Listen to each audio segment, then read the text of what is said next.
in some manifestation gets attributed to the Messenger sallallahu alaihi wasallam, but there is no authentic chain directly to him alayhi salatu wasallam. But a powerful supplication from one of the Salaf, from one of the pious predecessors. And that is Umar ibn Abdul Aziz rahimahullah ta'ala. And we know from the Salaf that they had their connection with Allah subhanahu wa ta'ala, and they had their way of calling upon Allah that is very instructive to us, to think about the way they perceived Allah subhanahu wa ta'ala. And the narration is from Yahya ibn Sa'id. He says that كَانَ كَثِيرًا مِمَّا يَدْعُو, that what was frequently recited in dua from Umar ibn Abdul Aziz rahimahullah ta'ala, and I'll read it very slow. Allahumma raddini biqada'ik. Allahumma raddini biqada'ik. وَبَارِكْ لِي فِي قَدَرِكَ. وَبَارِكْ لِي فِي قَدَرِكَ. Oh Allah, let me be pleased with what you have decreed. Raddini biqada'ik. Let me be pleased and satisfied with what you have decreed. وَبَارِكْ لِي فِي قَدَرِكَ. And bless me in the decree that is to come. Qada is what comes after qadar. Qada is something, the divine decree, which has already manifested itself. Qadar is what is still in the works. In this context here. Allahumma raddini biqada'ik. Oh Allah, let me be pleased with what has been decreed for me. And make me pleased with it. وَبَارِكْ لِي فِي قَدَرِكَ. And then bless me in the divine decree that is to come. And then he says, حَتَّى لَا أُحِبَّ تَعْجِيلَ مَا أَخَرْتَ وَلَا تَأْخِيرَ مَا عَجَّلْتَ. حَتَّى لَا أُحِبَّ تَعْجِيلَ مَا أَخَرْتَ. So that I do not love that anything that you have been delayed be hastened. وَلَا تَأْخِيرَ مَا عَجَّلْتَ. Nor that something that has been hastened be delayed. Allahumma raddini biqada'ik. Oh Allah, please me with your decree. وَبَارِكْ لِي فِي قَدَرِكَ. And bless me in the decree that is to come. حَتَّى لَا أُحِبَّ تَعْجِيلَ مَا أَخَرْتَ. And so that I do not love that you hasten that which was meant to be delayed. وَلَا تَأْخِيرَ مَا عَجَّلْتَ. And that you do not, or that I do not love that you delay what was hastened for me. This dua, if we break it down, is actually a phenomenal dua and a phenomenal diagnosis of what usually happens in the frustration that a person has with Allah subhanahu wa ta'ala. If you look at our entire existence on this earth, and this entire idea of a race against time. Every day we wake up and we feel like we're rushed from this thing to the next thing, and we don't have time, and we're trying to achieve this and trying to achieve that. And there's a great level of stress, and especially when the efforts and the plans that you put forward are either completely disrupted by something that is out of your control, or that which you were pursuing is not coming to you as it should be coming to you with your planning. Time. I want it now. You think about the child in the car. Are we there yet? Are we there yet? Are we there yet? And many times when we're making dua to Allah subhanahu wa ta'ala, we're implying, is it there yet? Is it there yet? Is it there yet? And that's when the Prophet sallallahu alaihi wasallam said, most people will give up on their dua. Why? Because they've made that same dua over and over again and it hasn't happened yet. And at that very moment, when it's about to come to you, the person says, دعوت فدعوت فلم يستجب لي. I made this dua and it didn't happen for me. Allah subhanahu wa ta'ala mentions those that are being wronged and harmed and oppressed. And they say, Mata Nasrullah. When is the help of Allah subhanahu wa ta'ala going to come? And Allah says about the oppressor, or rather the Prophet sallallahu alaihi wasallam says about the oppressor, Inna Allah la yumli lil-zalim hatta idha akhadahu lam yuflitu. That Allah delays the oppressor. Meaning what? He allows that oppressor to continue in their oppression until they start to think that they're invincible, until they start to think that they're getting away with it. This is working. I'm not being held accountable. I have impunity. حَتَّى إِذَا أَخَذَهُ. And then when Allah snatches him, لَمْ يُفْلِتْهُ. He does not let him go. So both the oppressed is wondering when, and the oppressor is pushing the limits to see how far they can get with this. And there's a time factor involved. When is this all going to collapse? When is this all going to come to fruition? When is this going to happen? When is that going to happen? A person is pursuing marriage. When am I going to get married? A person is pursuing a career. When am I going to get that job? When am I going to get that opportunity? A person, a couple waiting for a family. When is that child going to come? And then you have the children. When is this going to happen with my child? All along, you start to realize that we have to have a submission to Allah's timing. Allah's planning as a whole, His qadr as a whole, but His timing. When Allah subhanahu wa ta'ala has decreed something to come.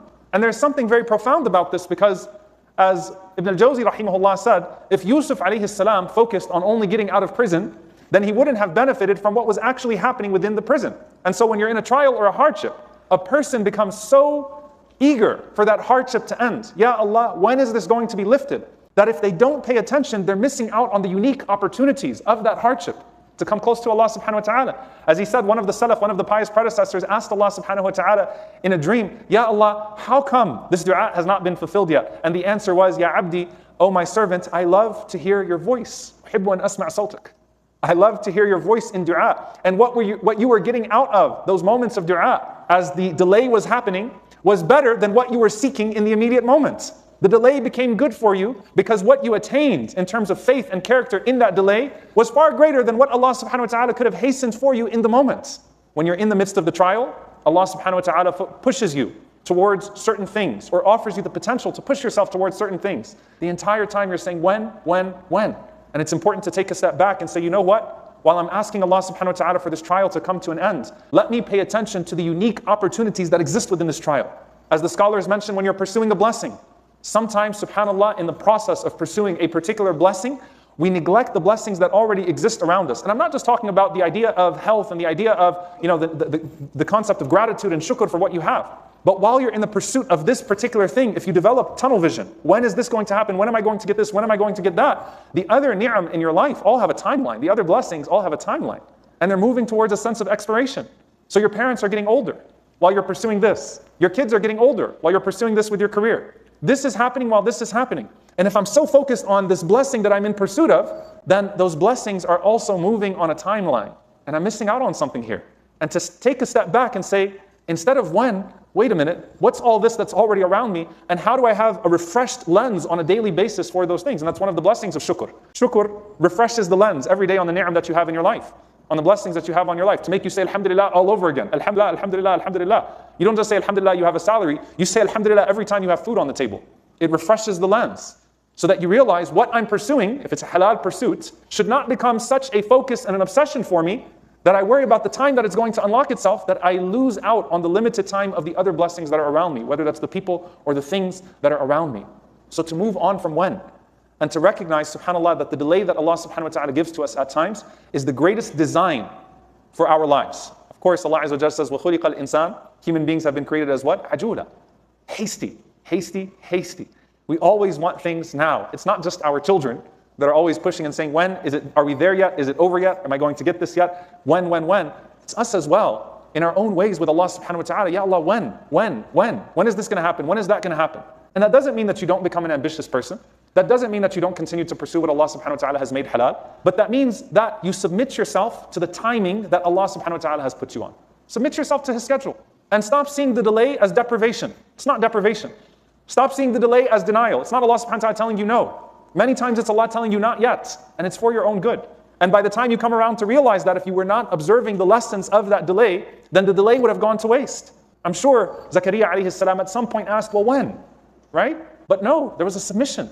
I'm sure at some point Yusuf alayhi salam wondered, but when? How much longer? There's a submission to that schedule, a submission to that time slot, to say that every single delay that Allah subhanahu wa ta'ala is giving to me is a not yet, not a no. And that not yet could mean after this life is already over, but it's there. It's there. Allah subhanahu wa ta'ala will not let you ask without giving you. It's there, but you have to wait and submitting yourself to that time. Now then go back to what Umar ibn Abdul Aziz rahimahullah ta'ala was saying in his dua. And he used to make this dua frequently. It's not something that they heard from him once upon a time. Allahumma raddini bi qada'ik. Oh Allah, let me be pleased with the decree. It's already happened. I'm not going to sit there and say, why did this happen this way, or why did that happen? Alhamdulillah, let me be pleased with it. Please me with what is here. Wa barik li fi qadarik. And bless me in what is to come, in that decree that is to come. Hatta la uhibba ta'jila ma akhart, wa la ta'khira ma ajjalt. So that I only love things at their time, so that I do not wish for that which has been delayed to be hastened, nor that which has been hastened to be delayed. I give you this example, subhanAllah, and it's a lot of times the TV references and the movie references and things come to your mind. In those movies and shows where someone gets stuck in an elevator, the electricity goes out and suddenly two people are in an elevator together, or they're in a room and the power goes out and suddenly, we kind of lived that movie here when we lost our power in the winter storm that happened before, right? And suddenly people have to actually talk to each other, and things are frozen and put into place. And then what ends up happening when those people are stuck together for a long time and they're not able to continue the rat race of this dunya, they actually get to know each other. They refresh their relationship with one another. There's a moment of pause that's forced upon them that they don't like initially, but then once the pause is over and things resume, they're grateful for the pause. At the bare minimum, the blessing of that pause is your reconnection with Allah subhanahu wa ta'ala. Because there are very few people that will call upon Allah subhanahu wa ta'ala with more sincerity and more connection and more devotion and more love in their times of comfort as they will in their times of desperation. At the bare minimum, there's a qiyam that was induced. There was a tear that was induced. There was a dua that was induced. And the eyes that shed tears for the sake of Allah subhanahu wa ta'ala will not touch the fire. And the dua that is made from the heart will immediately transition and transcend and ascend through the heavens till it reaches Allah subhanahu wa ta'ala. And the thing that you asked for, should it be halal and in proper means, will surely be given to you in a way that Allah subhanahu wa ta'ala knows is even better for you. But slow down. Don't just submit yourself to Allah's plan, submit yourself to Allah's timing. Don't just say, I know Allah is able. Say, I know Allah knows when it's better for me. Allahumma raddini bi qada'ik, wa barik li fi qadarik, hatta la uhibba, ta'jila ma akhart, wa la ta'khira ma ajjalt. May Allah subhanahu wa ta'ala make us amongst those that are pleased with His planning, that are pleased with His timing, that see the blessings that are around them when they are obvious and when they are hidden. May Allah subhanahu wa ta'ala grant us fresh hearts and fresh lenses that are always able to appreciate the present and that pursue what is the best for them in the future. May Allah subhanahu wa ta'ala let our future be Jannat al-Firdaus in the companionship of our Prophet sallallahu alaihi wasallam. And may Allah subhanahu wa ta'ala let our present be Jannatul Yaqeen, the paradise of certainty in our hearts. And may Allah subhanahu wa ta'ala forgive us when we question Him, forgive us when we don't take the gifts that He gives to us. May Allah subhanahu wa ta'ala make us amongst those that are grateful to Him in all circumstances and patient with His decree in all circumstances. And make us amongst those who are pleased with what has come to us and who are blessed with what is yet to come to us. And make us amongst those that always are in a state of